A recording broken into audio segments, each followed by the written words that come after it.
The following is an exclusive presentation of the NCCU Sports Network.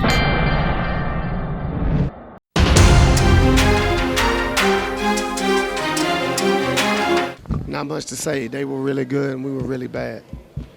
Questions? Now with the floor for questions. You say you guys were really bad, but what was going wrong? You know, we lack leadership, we lack maturity, we lack all of the things that's required to be a really good basketball team. You know, it's almost like we're looking so much for external motivation instead of just coming out, doing whatever we have to do. Our point guard play is a suspect at best. DeJuan Graff is, you know, I just jumped on him in the locker room. You know, this kid he's played basketball at the highest level. He come out and he's not keeping anyone in front of him. You know, his demeanor, his posture, you know, he got to understand. I wasn't a science major, but one thing I do know is energy don't go anywhere. It never vanishes. It's either positive or negative, but it's going to hang around. And him being the forefront, the pivotal guy at the top of the offense, at the top of the defense, if he don't come out with energy or aggressiveness, it transfers to the next man, and before you know it, we're going downhill. CJ came out with some energy, but you know he probably don't understand the game just yet to be productive over a span of 40 minutes, and that's why we're relying on the leadership of DeJuan Graff. And you know he has to do better. I have to do a better job coaching him. And the same thing with Jeremiah Ingram. I told him the same thing. You're the captain, but you're the one guy that I'm coming out talking to about energy. You know, so it's almost like they need someone to stroke their ego or clap for them before they exhibit the appropriate energy. And just like any other basketball game, you let a team hang around and they get confidence, you got a war on your hands.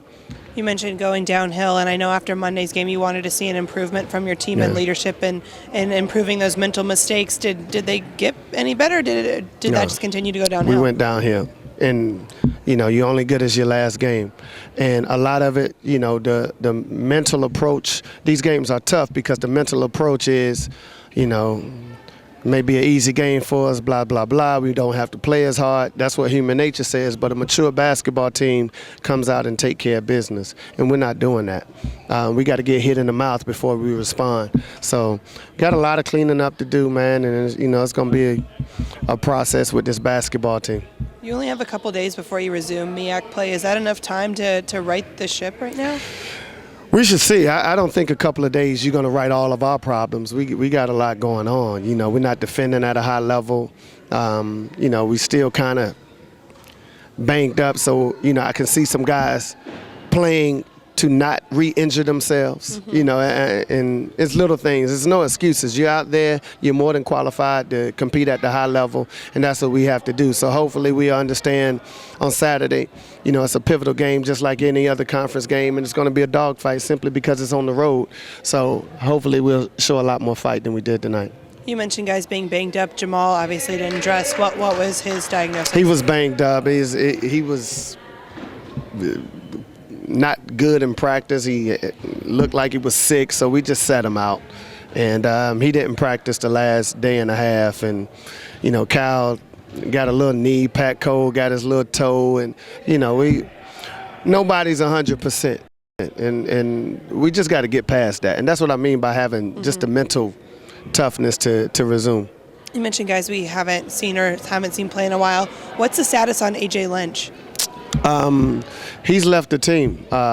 You know, he felt as if he deserved more playing time, and you know, so he's left the team, and we wish him nothing but the best. When was that effective? Christmas. Okay. Christmas. Okay. Christmas. Back to guys that are on the team. Kyle Benton had his first career double-double. Is that the kind of presence that you need in the post, knowing that you may not get Jay Copeland back? Yeah, it's gonna require a collective effort. The thing we're missing that Jay gave us was a physicality down there. And, you know, although he wasn't a great athlete, you know, he was a bruiser, and nobody wanted to run into him. And, you know, with Kyle and Enoch, who's probably who doesn't present the girth that Jay does, it's going to boil down to toughness for those guys. And it's also going to be a wear and tear factor for them because we got to constantly rotate them in and out. So they're going to have to bring it every night. But to answer your question, Kyle has to come with more energy. You know, he's a good kid. He's a super kid, but we're still trying to get him accustomed to our culture and how hard he needs to play. A lot of times he got to get punched in his mouth before he responds. And, you know, our motto is just hit first when you go out on the court. So I got to do a better job coaching these guys. And trust me, I'm trying, so we'll try to figure it out. I think we came out pretty slow. I think we need to do a better job preparing for teams like this. It all starts in warm-ups. But I think we came together in the second half and shut them down. What's been working for you recently? You know, Jay obviously hasn't been able to play. What have you kind of needed to do to maybe fill the void that's out there right now? Definitely. Coming off the bench, I've tried to bring energy, offensively, rebounding, trying to stop the other team's best post player. I know Jay did that for us offensively, and my job is just to come in and fill that spot. Okay.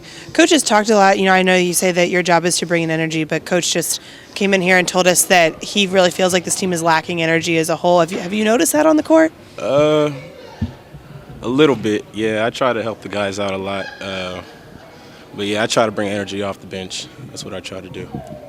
Is there a disconnect at all between what Coach is telling you to get energy and then what's happening out there? I think we just need to come together as a team, really.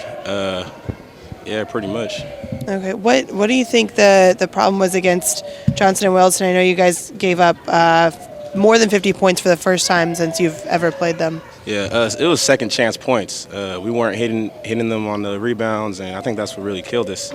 We need to do a better job of hitting them and limiting them to one shot each possession. Okay, you guys also had 20 turnovers. How do you kind of work on limiting that ahead of MEAC play resuming this weekend? Just starts in practice, really. It starts in warm-ups, just being mentally locked in. I think we need to do a better job of warming up and mentally preparing for games like this. You know, we need to get out of our own heads and do the simple things, really. Mm-hmm. Coach mentioned that he felt like maybe you guys were waiting on an external motivator or something like that to get you guys going. Does it feel like that could be an issue at all? No. I think we have leaders. We have guys who motivate us. Yeah, I think we do have that. It's just the team. We need to listen to those guys. I think that's the issue.